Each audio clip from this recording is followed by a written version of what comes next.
Bapak, Ibu, dan saudara-saudara yang terkasih dalam Tuhan Yesus Kristus, Yesus mengajarkan sesuatu esensial berkenaan dengan yang menajiskan. Tuhan Yesus bersabda bahwa yang menajiskan bukanlah segala sesuatu yang masuk melalui mulut, yaitu semua yang makanan, disebut makanan, karena yang masuk dari mulut makanan itu pada akhirnya akan dikeluarkan kembali. Jadi itu tidak menajiskan. Tuhan Yesus katakan yang menajiskan adalah segala sesuatu yang keluar dari dalam hati, karena dari dalam hati bisa keluar perkataan, pernyataan, dan perbuatan yang baik dan juga yang jahat.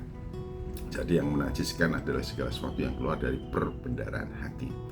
Nah, kemudian apa yang ada di dalam hati juga akan dipengaruhi oleh apa yang masuk melalui pikiran. Oleh karena itu, di sini ditegaskan kembali kepada kita supaya segala sesuatu yang sedap didengar itulah yang kita pikirkan. Semua yang sedap didengar itulah yang kita pikirkan. Mengapa demikian?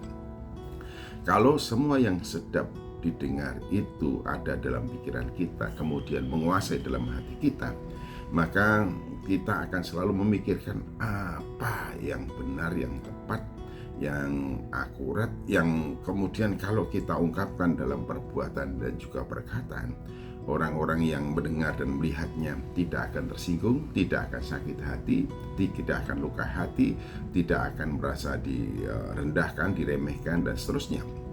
Jadi kalau segala sesuatu atau semua yang sedap didengar merasuki pikiran kita dan itu merupakan yang kita pikirkan, maka segala sesuatu yang sedap didengar, semua yang sedap didengar itu juga akan menguasai dalam perbendaharaan hati kita, hingga ketika kita mengungkapkan buah pikiran kita yang sudah menguasai hati kita, maka apa yang kita ungkapkan, kita ijawantahkan, kita wujud nyatakan melalui perkataan dan perbuatan, tentu saja segala sesuatu yang sedap dilihat, sedap didengar, dan mendatangkan berkat bagi siapapun yang melihat dan mendengarnya.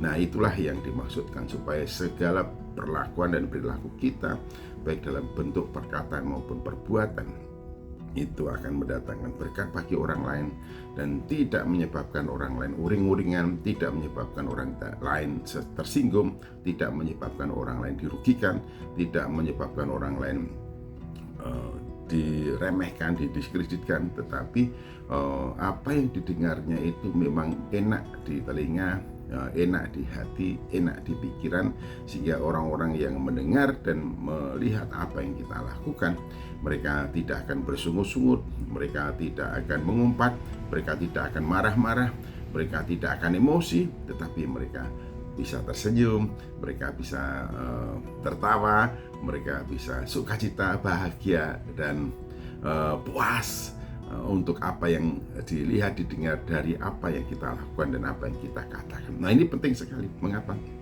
Karena dimanapun dan kemanapun kita ini berada, kita harus tahu bahwa kita adalah garam dunia, kita adalah terang dunia, dan Tuhan menyatakan bahwa kita ini adalah saksinya. Jadi sebagai seorang saksi, sebagai garam dan terang dunia, tentu dimanapun kita ini berada, orang ingin melihat dan mendengar bahwa apa yang kita katakan, apa yang kita lakukan adalah segala sesuatu yang benar, yang enak, dan sedap untuk didengarkan. Nah, oleh karena itu, berkenaan dengan apapun yang kita pikirkan dan kita lakukan itu akan mempengaruhi kinerja kita atau sebagai saksi Kristus.